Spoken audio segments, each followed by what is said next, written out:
Hey guys, Decav13 here, and welcome back to some more Let's Play Fate Grand Order. So I've come to a bit of a decision, since I don't know if I'm gonna finish Gotha Damarung in time. I figure I'm just gonna play it safe and, just wait until the rerun next year to do Oniland. I know I was rushing to get all caught up, but I didn't get caught up in time. Because, I mean, we still don't know when exactly Oniland is releasing, and it seems like it's probably sometime around the corner, because all we have is mid-October for it, and that's not really much information considering it's basically mid-October already. Oh, anyway, I'm just gonna... I mean, if I don't end up finishing this in time, I'll just put it off till next year. If I do, then I'll do it. We'll just have to wait and see what happens. Alright, so let's start off with Section 1. Assault of the Demonic Sword. Beginning.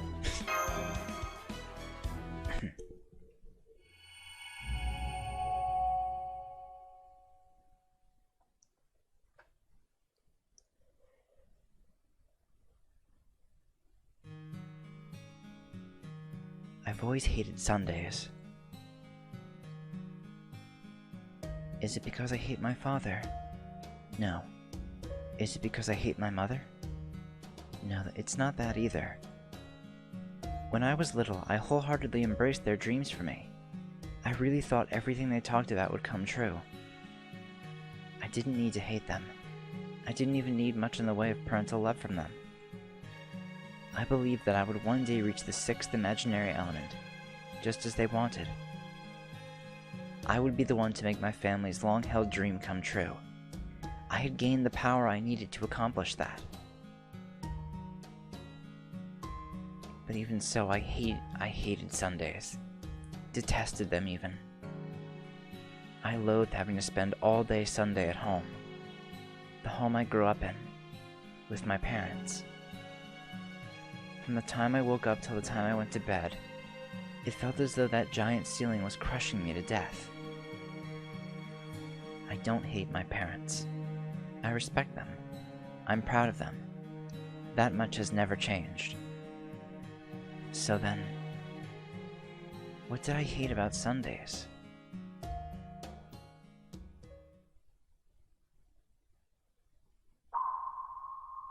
Report from the computer room. Report from the computer room. So far, the Zero Sail is looking just peachy. Just kick back and enjoy this little voyage through the Sea of Time. We've got 150 kilometers to cross. At our current reduced speed, I think it should take us about an hour or so. Oh? Uh-oh, somebody's not happy about this trip. What happened to all that bluster you were spouting just a little while ago? I know this is only our second voyage, but you should be used to this by now. Am I wrong, Gordoff? Oh, yes. Did you need something, Technical Advisor? Is it tea time already? Something you're worried about, Commander? Of course not. I wouldn't waste time on foolish sentiment. I thought I would feel better after we defeated the servant who destroyed Chaldea, but I don't. At all. My poor Four Flush. They were the finest private army I ever had. They may have been a bunch of thugs and hoodlums, but they did their job damn well. After this whole mess is sorted out, I'll need to pay out their life insurance. Once I can scrape together more than a penny to my name, of course. That said, this way of getting around it really is beyond the pale. I'm a man of the land, not the sea. Not that I'd hesitate to board a submarine to save humanity, of course. But this, I may be better about seasickness now, but I don't think I'll ever get used to this Zero Sail nonsense. So you still feel bad even though you're not seasick? Are you claustrophobic or something? Fo! No, I'm not claustrophobic. I mean that I don't care for this void space business. It's not something I'm just going to get used to. Let me be clear. Getting used to danger means losing sight of security. Oversights, betrayals, bankruptcy, victories getting revoked by judges. All those sorts of retributions stem from carelessness and arrogance. You can't assume everything will be sunshine and roses just because things happen to go your way once. Not to mention, verifying the existence of void space may be a great feat, I'll admit. But be honest, you still don't have a clue what it even is, do you? Why are you looking at me? I make it a rule never to get on any machine I can't drive myself. And yet... void space is something only a tiny handful of mages had ever so much as touched. Just thinking about floating around in there makes me... oh no, I think I'm about to be sick. You say that, and yet your complexion tells me you're feeling just fine, Goldhoff. No, Mr. Goldhoff. I admire your gumption. The rest of the staff are equally versed in science and magecraft, but you, Director, are a mage's mage. That is why traveling through void space puts you so ill at ease. You are keenly aware of both the benefits and risks posed by the Zero Sail. Yet despite that, you are doing your utmost to remain calm and collected. That is truly keeping a stiff upper lip, as they say. Commendable.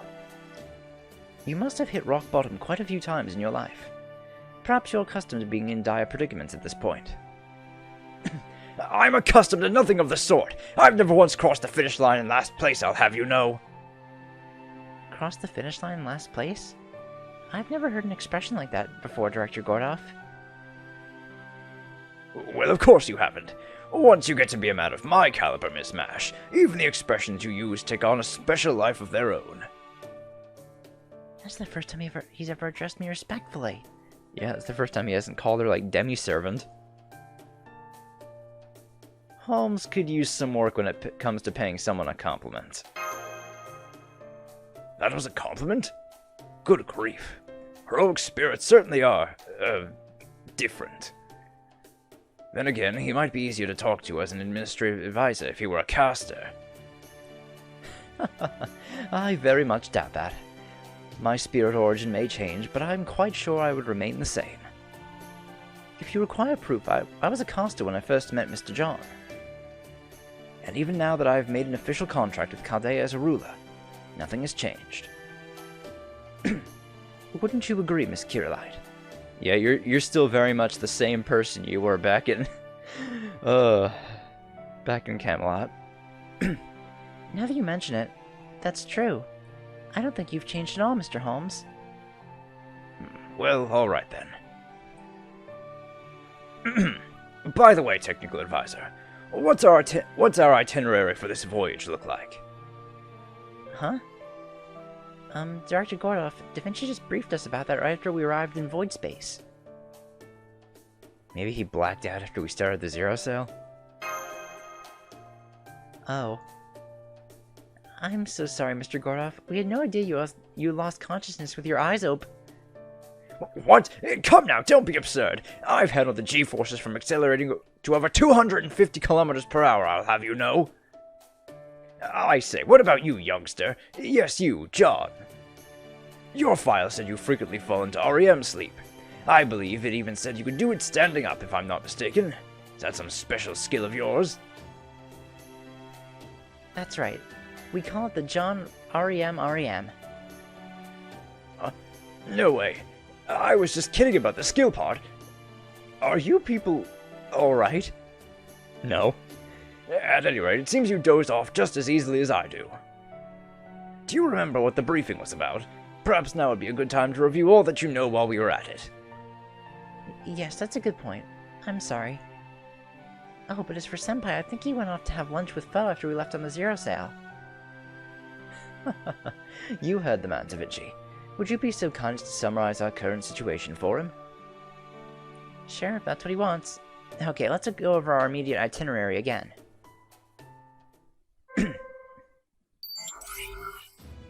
We've just entered the Scandinavian peninsula, right around here. At the moment, we're still diving through the storm wall. On our current route, we should emerge here in northern Europe, at the southern part of Sweden.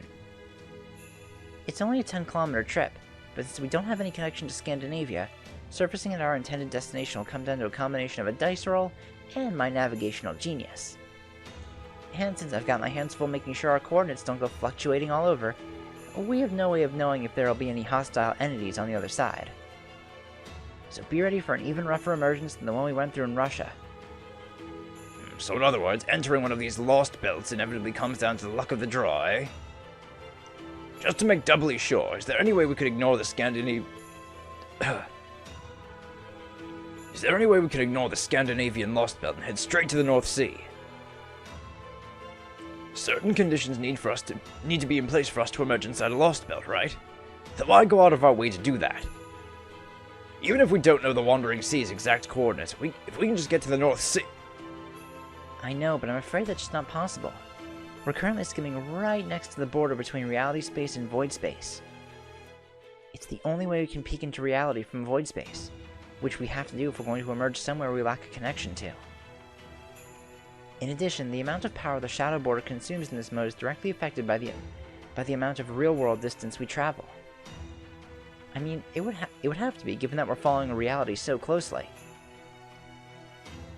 And at our current power levels, there's no way the border can zero sail more than 300 kilometers near the mirror world plane. So we have to emerge in the Scandinavian Lostbelt if we're going to stock up for the journey to the Wandering Sea. I see. This zero sail business sounds good on paper, but it certainly has more than its share of drawbacks, doesn't it? Basically, if we want to go diving and emerging wherever we like... Yes? Well, we can't. Neither the border nor myself are up to that. At least not right now. Sorry, Gordy. Sorry and sixpence won't even get you a decent cup of tea these days. Fine, you're saying you want a real lab with full facilities, right? Once we make our way through Scandanavia and meet up with the Wandering Sea, then things should improve at least a little, yes? You got it. I'm glad you're such a quick study. So as I was saying earlier, just kick back and enjoy the last bit of our voyage. We're currently off from real-world time by about 10 days. We'll emerge from void space as soon as we're through the storm wall. So it's just like what happened in Russia. Then that would mean one of those enormous trees really is here in Scandinavia, too. Indeed. We could see out for ourselves before we began our journey through the storm wall. If we just so happen to emerge near the Tree of Emptiness, we will need to choose between leaving Scandinavia behind or investigating the tree. Regardless, we'll no doubt need to make our way across a considerable bit of land once we reach the inside of the Lostbelt. I encourage you all to remain calm and in control so that we may better react to whatever awaits us. I wonder if this Lostbelt will be anything like Russia's. Although, when the Russian Tree of Emptiness came crashing down, it did so in a rather indecipherable... What was that? Is something coming towards us? Something's pinging our omnidirectional sonar. What the? There's something with a fixed wavelength moving around? Something with a fixed wavelength? Do you mean there's something else here besides the shadow border? Wait, what? Hold on. Just... hold on. You mean to tell me there's something alive out there? In void space? That's not good. Foo! Indeed. Under normal circumstances, nothing could possibly exist in void space, unless it were itself composed of void. There are exceptions, though. Namely, the all-terrain void transporter Shadow Water, its crew, and the Paper Moon. And that can only mean... there's someone or something else that can travel via zero sail? If there were, it would require technology that surpasses Atlas's. I wish I could say that were entirely impossible, but we can't rule it out. Da Vinci, are you seeing anything on your end? Your eyes should be a good deal sharper than ours. I'm sorry, but I've got my hands full keeping track of the real world's terrain. I can't spare any cameras to see what might be near us. Oh, but I have noticed one thing that's strange.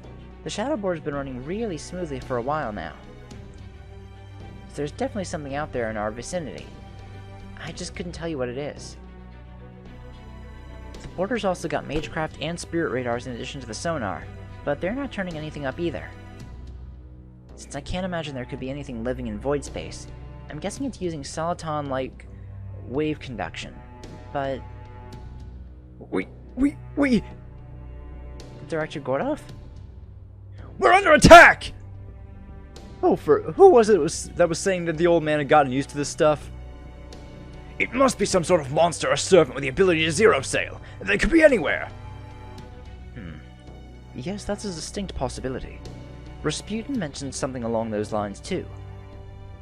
As I recall, he said that while he was unable to freely move between Lostbelts, Koyunskaya could do so. It's difficult to imagine she employs the same method that we do, but she may well have her own means of crossing dimensions. There, you see? You all saw Ivan the Terrible for yourselves. These Lostbelts are obviously full of monsters. It wouldn't surprise me at all if one of them was a rider with just that sort of skill. Do you even hear yourself? This is void space. This whole dimension shouldn't even exist. There's no way there could be anything here besides the border. A creature or heroic spirit with the ability to conduct a zero sail. I know Miss Miyamoto wanders between parallel worlds, but only in that she tumbles from one to the other. She's only a drifter who keeps falling through realities because all other possibilities have abandoned her. There is no being in all of reality space besides us who can freely travel between dimensions. That, at least, was what Atlas Institute's Trismegistus said as of 2018. Still, it's not something we can rule out entirely. That we are here ourselves means it must be possible for someone else to be here as well. Couldn't you have kept that to yourself, Holmes? You're just gonna work the old man up even more. Huh? Did it just get even closer? Please calm down, Director.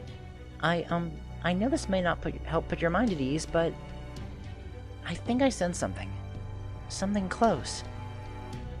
Is it something we've seen before? No, I don't think so. But strangely enough, I also don't think that whatever it is malicious. In fact, I think it might even be kind of warm and comforting. Oh, come now, that's standard demon operating procedure. They bait their hook with kindness. Well, I'm not falling for it. I'm going to listen to my own instincts. Listen up, all of you. I have no desire to become an adventure-crazed nut like the rest of you, but even I can see that making an emergency exit out of void space is our best option here. Therefore, as the director of Chaldea, I am ordering the Shadow Border to make an immediate emergency exit into reality space. An emergency exit? I want to take Mash's side here, but I have to admit Gordov has a point. One thing's for sure, there's something out there that even I can't see. We shouldn't take that lightly. So my vote is for the emergency exit. And as luck would have it, we're very close to the end of the storm wall. That said, there's one thing I want to go over first. We've already crossed the border. We're currently in what used to be southern Sweden, somewhere inside the Scandinavian Lostbelt. But when we emerge, the risks will be even greater than they were back in Russia.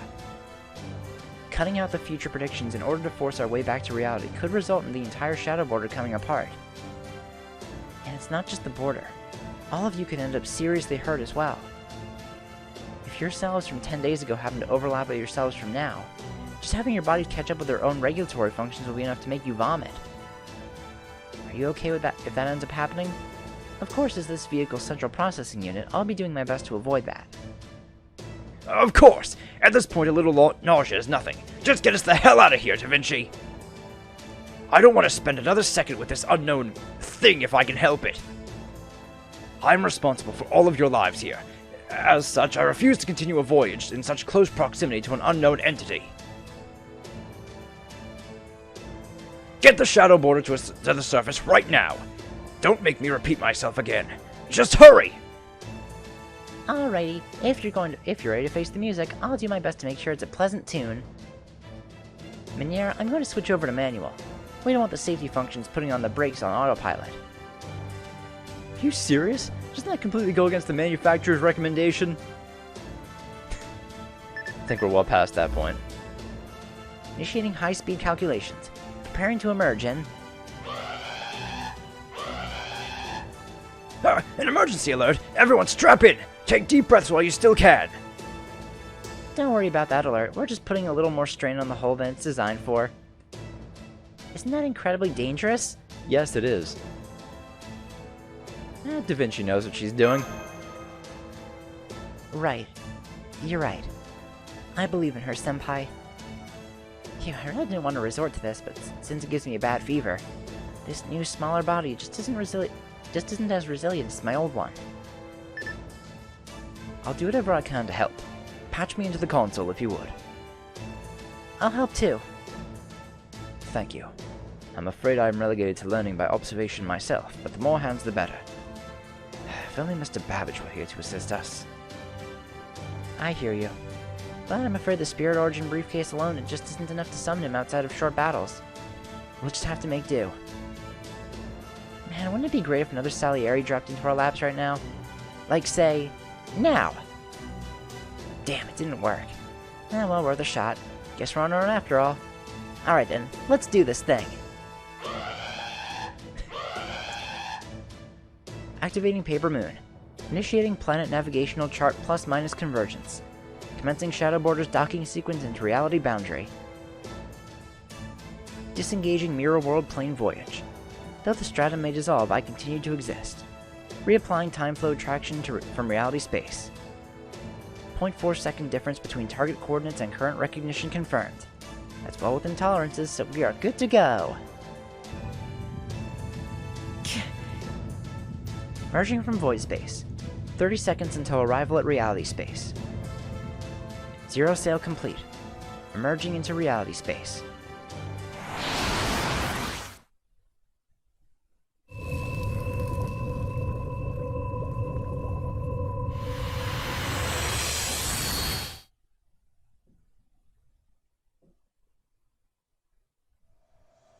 Alright, that officially brings us into the second Lostbelt. The Eternal Icy Fire Sentry Galter Damarang, the good fellow of everlasting flame.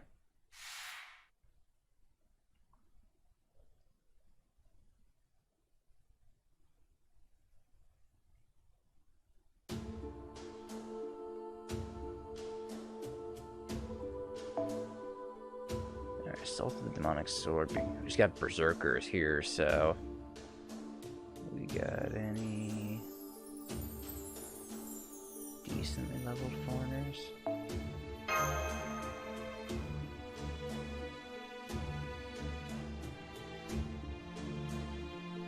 No. Oh, yes we do. And yeah. That's gonna be showing up quite a bit.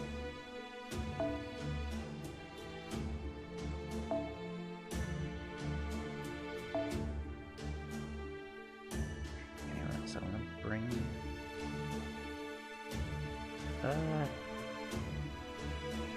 these enemies are really hard to take down. I'll bring Dante's. Did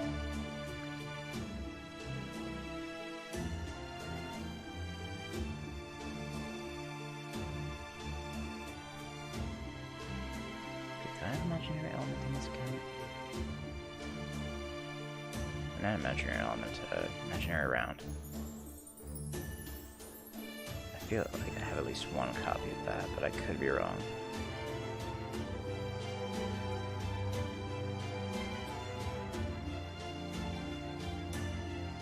Bunch of Prison of Cosmoses. Oh wow, I have to sort through all those Gilfest ones I have. Oh, yeah, there it is.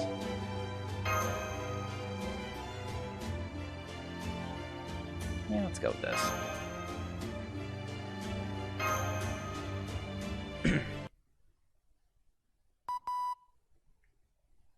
The Ornex exoskeleton is operating within expected parameters. Internal pressure regulation, combustion, and weaponry are all good to go. Armored Shielder is cleared to deploy. Well, feeling up to this, Mash? Yes. All of my readings and transformations are working well. Although... What's up?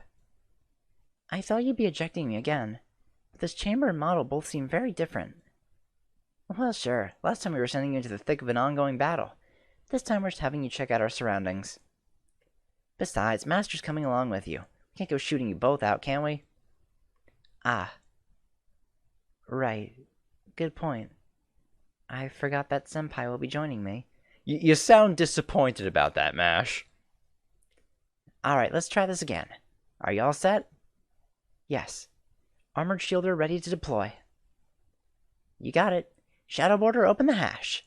Open the hatch. We are go for our recon mission.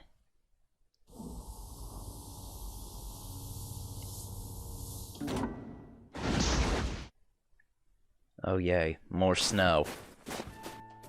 Senpai, How are you feeling, Mash? Don't worry, I'm feeling fine. And the Ortnax is in great shape, too.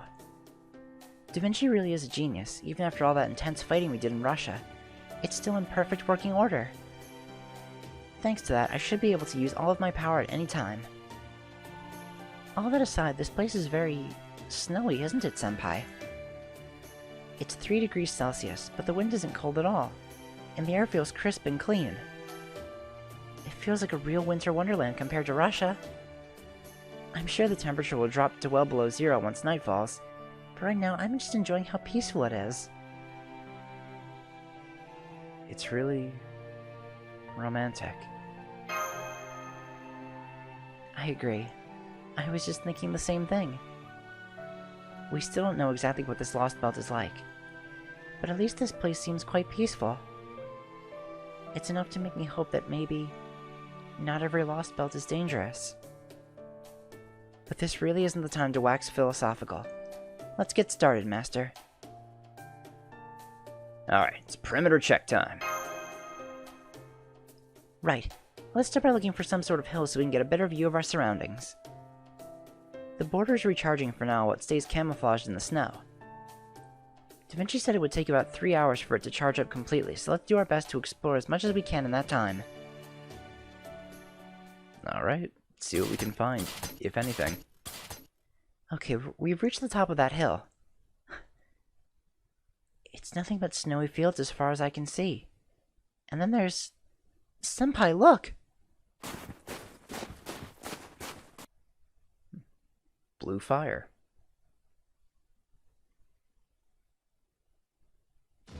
Look at that. It's a white mountain range stretching on forever. And I think they're made of ice and snow? There's some sort of blue haze to the north, about halfway along the range. Wait, is that? Flames. Yes, there's fire burning in the parts without trees. I can't see such a thing happening naturally, so it must be some sort of magecraft at work. So that's what this Lostbelt is. A world of mountains, white ice, and blue flame. And then there's the...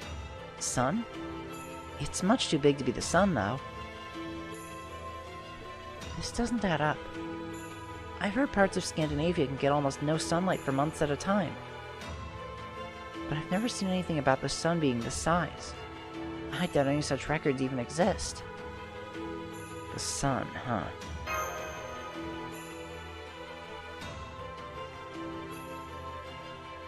And another thing, I don't see the Tree of Emptiness anywhere. But we saw it before we went to the storm. It was clearly visible from outside the Lostbelt. I can't imagine it was suddenly wiped from existence. So maybe it's being hidden with magecraft. Well done on the reconnaissance, you two. We finally had a moment to catch our breath here. Holmes! It seems you're about 500 meters away. Well chosen. That's just about the perfect distance, since we're still unable to detect hostile entities. Thankfully, our emergency exit didn't strain the border as much as we anticipated, but I'm afraid it's still not going anywhere for the time being. Still, we cannot afford to waste any time, which is of course why we sent the pair of you out to investigate. A land of fire and ice, It seems that this Lostbelt will present its own challenges as I feared.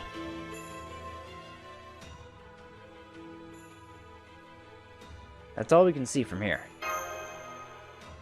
Thank you just the same. We have a faint visual here as well.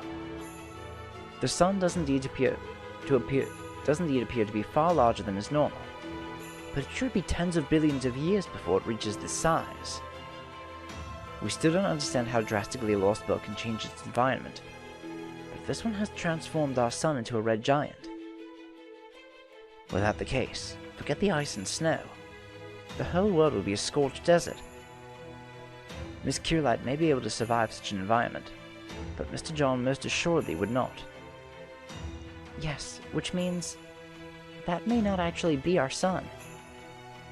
So it may well be something that looks like the sun, but in fact is not.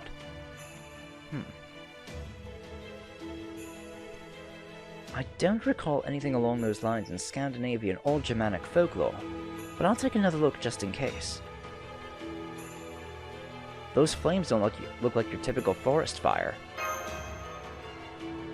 That would be because they aren't. Take a look. Nothing is actually burning. I'm not sure how it works, but the fire appears to be something entirely separate and floating above the mountains. Mysterious to be sure, but there is little cause to doubt this phenomenon is the result of some form of magecraft. Whatever it is, it must be the work of a crypto or a Lostbelt servant. That I can say for certain.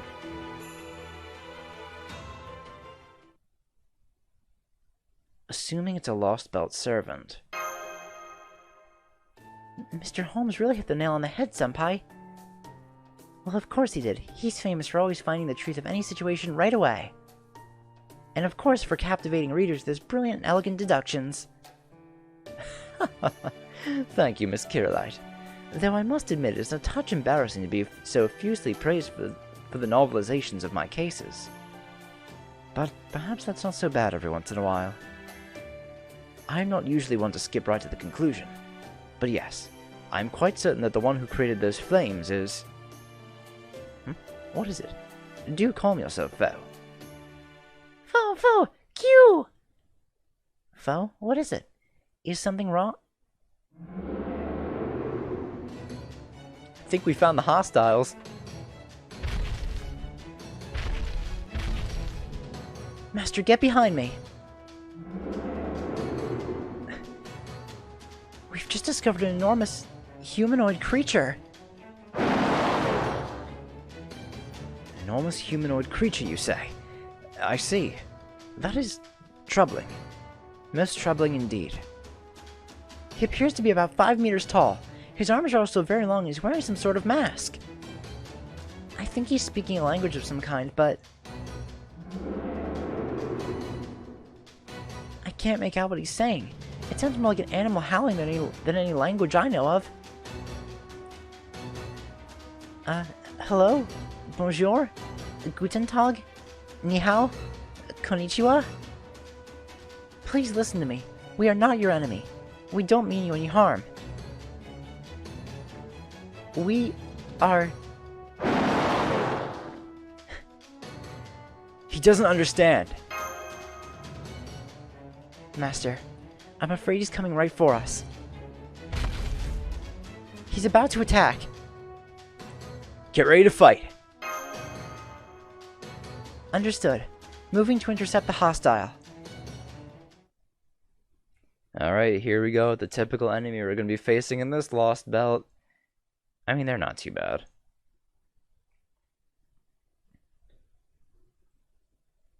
It's not like the typical enemies in the Russia Lostbelt were bad either. But I mean, you know, berserkers are cause for trouble regardless. So we have Jotuns.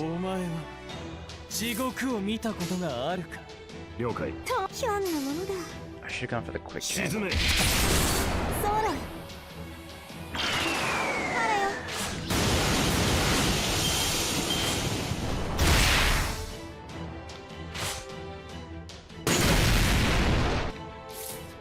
Fucking berserkers.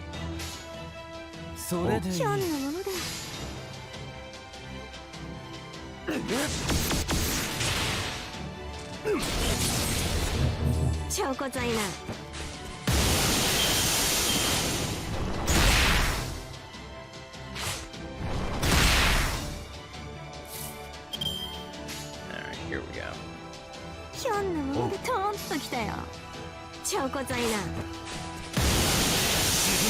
Would've been nice if I had gotten like at least one arch chain. Nice alarm debuff resist down. God, these guys hit so fucking hard. Oh hey, look, an arch chain. Ask and you shall receive. Okay,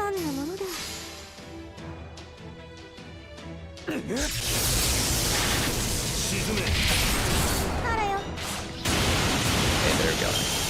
Crit too. Oh, Sigurd's dead.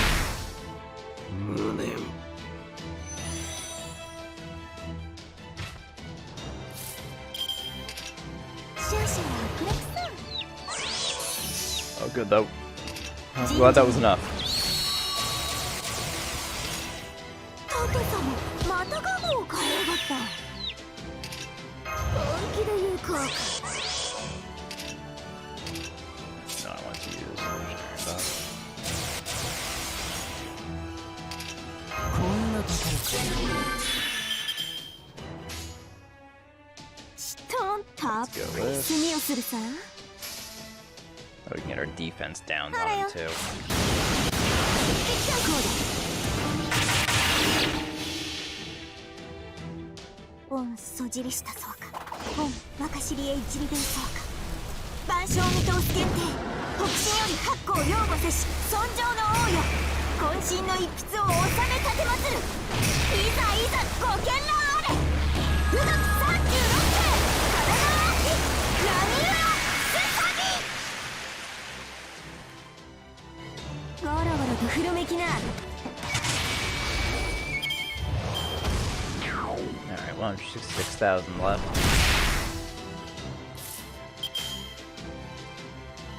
ひょとんときたよ証拠材な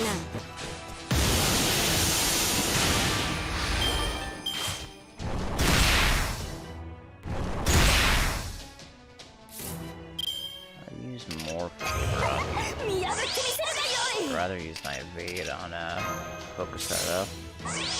Keep her alive. それ残酷なことだ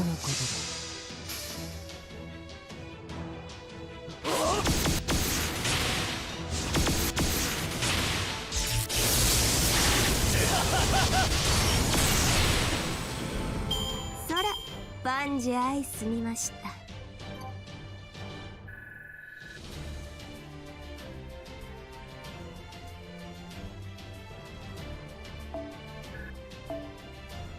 Surprised we were actually able to do that. Alright. Yeah, we got a giant ring too. I was needing those a while back.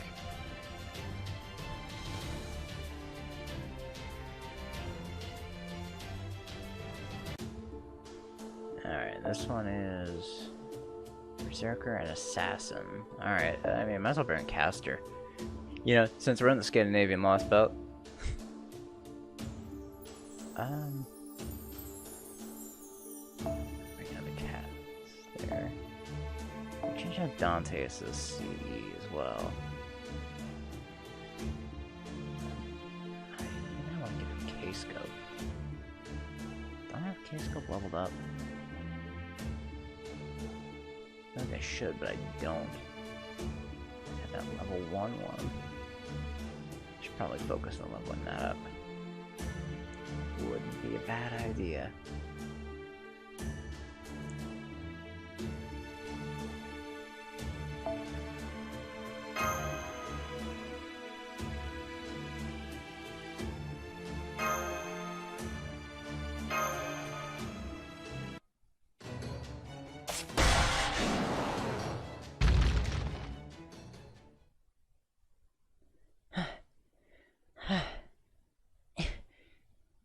The battle is over. We've neutralized the threat. Why don't we head back to the border? Thank you for your concern, Master. But I'm alright. The sudden attack just had me a little out of breath is all. It's nothing to worry about. All my vital signs are fine. I'm still good to go. I'm doing my best to analyze the recording and battle data just now. But at this point, I can only say that the creature you fought is nothing like we've seen. Neither a heroic spirit nor a demonic beast. He was simply an enormous humanoid creature native to Scandinavia, one that could not possibly exist in the 21st century. A giant. As in mythical giants? Correct. I'm pleased you're already familiar with them. I read that a number of powerful giants used to live in Scandinavia. Of course, this was all a long time ago. In the modern era, there have barely been any giant sightings in Sweden, Denmark, or Norway. I believe most of them were during the Age of Gods, back when the old mystics still existed. I'm sure there are some exceptions, but even so, to encounter one out of nowhere like this... Both Gordoff and Mr. Meunier are in something of a tizzy about this impossible encounter, but yes, in the year 2020, giants have long since ceased to exist. And yet you've obviously just met one. Albeit one that tried to kill you even after you attempted to communicate with him, but still. I caught a glimpse of his eyes from behind the mask, and he seemed consumed by bloodlust.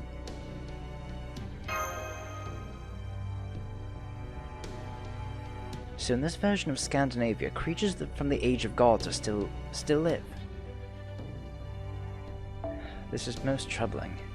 I had considered the possibility, but I didn't think it would prove to be true so soon. Damn you, Cryptus! Damn you for throwing something like this at us, and only the second Lostbelt. Have you no sense of restraint? That said, we are far from completely helpless. Miss Kierlat, Mr. John. To begin, I've updated our database with everything I could determine about this creature. We were unable to detect it from the border because Chaldea had no information about ancient giants. Furthermore, I also learned something rather unexpected about the ice and snow surrounding us. But what about them? They are imbued with a faint magical energy. The trace only is so minute that only an expert mage would be even able to detect it at all. This small amount of magical energy created enough interference in our equipment that we were unable to detect the giant's approach. Da Vinci is still quite upset about it. She says being plugged into function as a bio-unit dulls her senses. Nonetheless, I'll do my best to update our data immediately. I'm also sending an update for the Alton Axis firmware.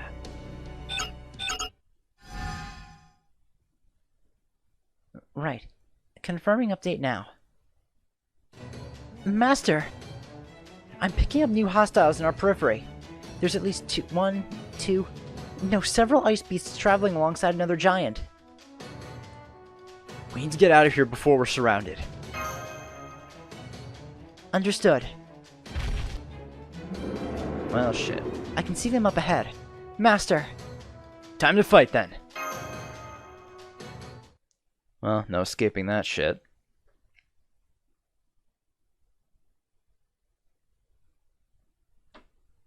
Oh, well.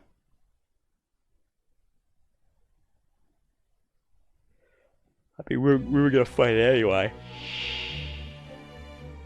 We also have, Is Ulfers, which are just fucking ice versions of the, I'm trying to think, what were they back in, Babylon? Iridimus? I think that's what they were. It should just be a wave of these and then the ice beast at the end. Yeah, I feel like the nodes in the first two Lostbelts aren't bad. I mean, it'd be pretty fucked up if they gave us like some super difficult ass fucking nodes in the first two Lostbelts. I mean, no, that weren't bosses. Not that the Diaval Trons aren't difficult enemies to fight, but you know. At least they give us a lot of easy shit to do too.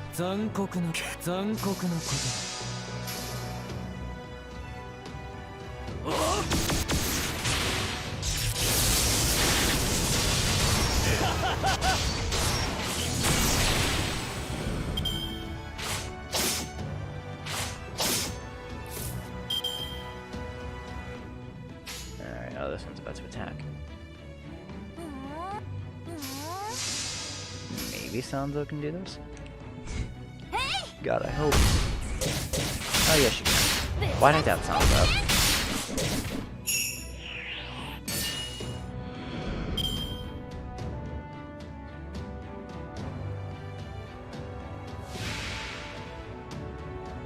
Alright, so we have a Jotun and an Isolfer.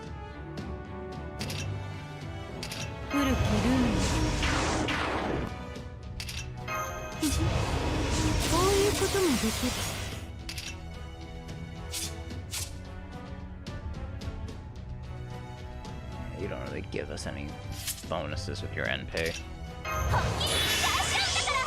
So I'll just leave her hers be?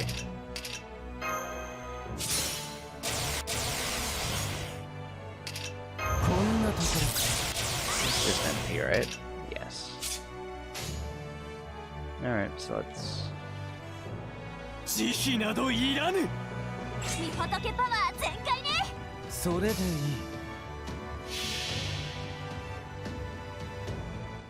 我が行くは温州の彼方。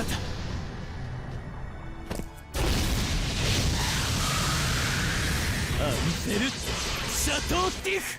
Oh yeah, that reminds me. I did Dante's strengthening quest. This is more powerful now. Yeah, that's definitely more powerful. And the disastrous curse too. 御仏の加護見せてあげる。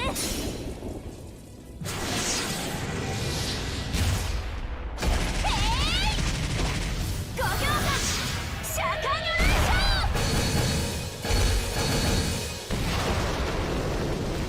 I think Sansa has a strengthening quest I still need to do.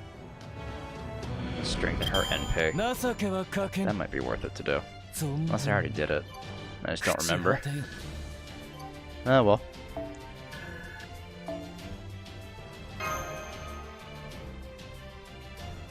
Alright, I'm on this next section. If it's only 2 nodes, I'll do it now. If it's 3, I'll save it for the next episode. That should wrap things up for now. We've defeated another giant and several ice beasts. I no longer detect any hostiles or magical energy signals in our vicinity. Wait, you're right, Mr. Holmes. I can sense faint magical energy around us, coming from the snow. Maybe it's a Lostbelt servant that can control snow? I'm not sure, but that certainly seems possible. Let's hash that stuff out later, you two. For now, you should hurry back to the border. Holmes, from now on, maybe start waiting until people are in a safe location before you start with your long-winded explanations. There's no guarantee there aren't other giants still lying in wait out there. Both of you get your butts back here, and be careful. Anyway, great job collecting all this data right after we emerged. This should be a big help.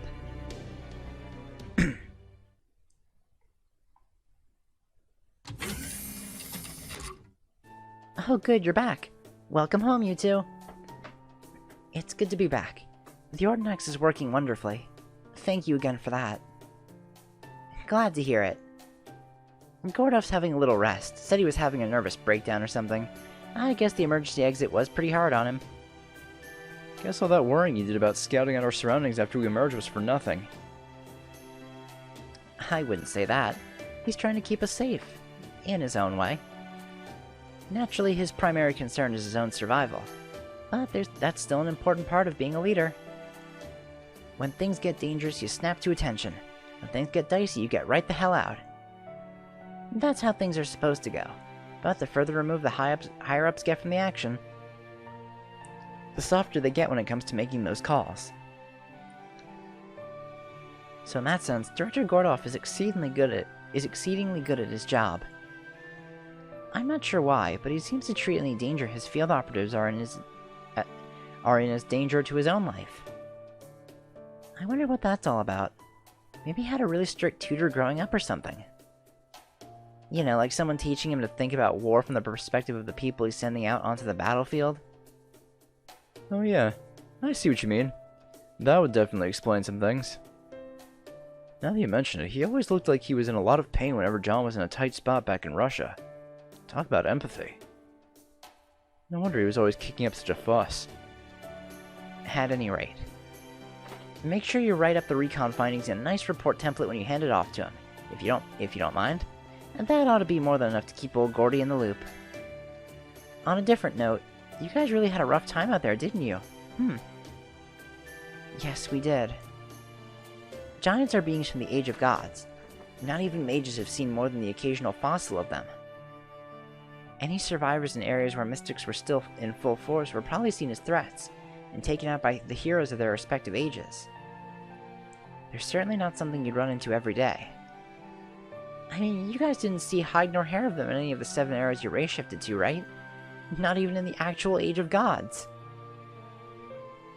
And now we just happen to run into not one, but two in modern-day Scandinavia? I believe those giants you encountered were Jotna, members of the Jotun race of giants. In the Age of Gods, the Norse world was composed of 9 realms. One such realm was Muspelheim, the land of flame. Another was Niflheim, the land of ice, through which an icy river of poison flowed. When these 2 realms collided, the poisonous frost melted. Then it was exposed to Muspelheim's heat, and grew into a tremendous giant. This was Ymir, said to be the ancestor of all Norse giants. The race of giants that went on to spring forth from Ymir's body were called Jotun, the Frost Giants.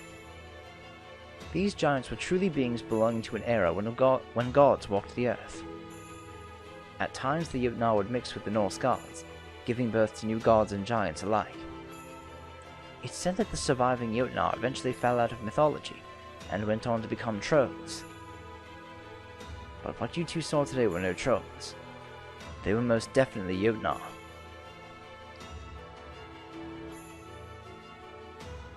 Oh. You sure sound certain. Well, I am Sherlock Holmes, you realize. I am the one who finds the truth, regardless of my spirit origin. I believe I said as much when I introduced myself. No, sorry. I'm just having you on a bit. You see, the paper moon is not the only thing I picked up back while I was visiting the Atlas Institute. Try Hermes. Precisely. While there, I came in contact with the pseudo-spiritron calculation engine Tri-Hermes. When I did so, I happened to peruse some secret medical data pertaining to giants. Now I see. Holmes, you rascal. I don't see what's so funny. Don't you ha-ha-ha me, Buster. You're supposed to tell me these things before I need to know them. It's not fair that you get to do all the fun exposition. Besides, we're a team. You know we should be pooling our knowledge and stuff.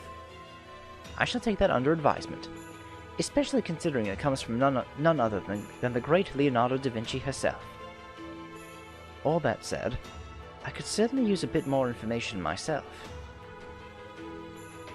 Is this simply a Norse Lostbelt where a once-lost race of giants still run amok? No, I very much doubt that is all there is to it. Right, the ones you saw today were powerful beings of mystics, but they were still living creatures. If nothing else, I can say for sure that the beings we encountered weren't servants. Correct. They were indeed absolutely not servants. Based on what we know from Russia, we can assume there is a being who rules over this Lostbelt, and a crypto who tends to the Tree of Emptiness. While our primary concern is with the latter, there remains a strong possibility that we will come into conflict with the former as well. That said, our goal this time does not include engaging them in battle. Our intent is to cross to Scandanavia without them ever knowing we were here. Yep, exactly. Still, we should really take a little break first, don't you think? Thankfully, there's a lot more magical energy concentrated here than there was in Russia, so the board shouldn't have any problem recharging. We'll set off again in a little while, so make sure you 2 rest up all you can. Hiking across snowy mountains does a real number on your legs and back, you know? I very much recommend getting those kinks ironed out while you can. Right. Oh, but first I almost forgot. Mr. Holmes. Yes, Miss Kirillite? I'm sorry, but back when we had just looked over the mountain range, remember how you and Senpai were talking? At the time, there was something else we wanted to ask you about. Oh, what's the deal with that fire we saw? Yes, the strange fire that kept burning without spreading. Do you know what that is, Mr. Holmes? I can't say I know for certain. I only have a hypothesis, albeit one in which I am quite confident. I suppose that would make this more of an induction than a deduction. At any rate, that fire is none other than... Of course. Another alert? Foe! Foe! Foe! the hell? Are our sensors busted? Crap, no, it's worse. They're working perfectly. John Holmes, a freaking enormous magical energy signature just popped up near us out of nowhere. It's like a magical reactor core. This monster's on par with the Angrboda powered by the Greater Grow we saw in London. Fantastic. What a way to start off the Lostbelt. Fighting an Angrboda. Alright, but since we are close to an hour, I guess I'll end things off here for today. And the next one, we'll move on to Section 2. Wow, 2 AP! And the half AP cost is great. Although, really only 2 AP? Seems like it would cost more at this point in the game. Considering the quests in, what, in Anastasia were like 21? Oh, well, I'm not going to worry about it. Well, in the next episode, we'll continue on with Section 2. So I'll see you guys then. Bye!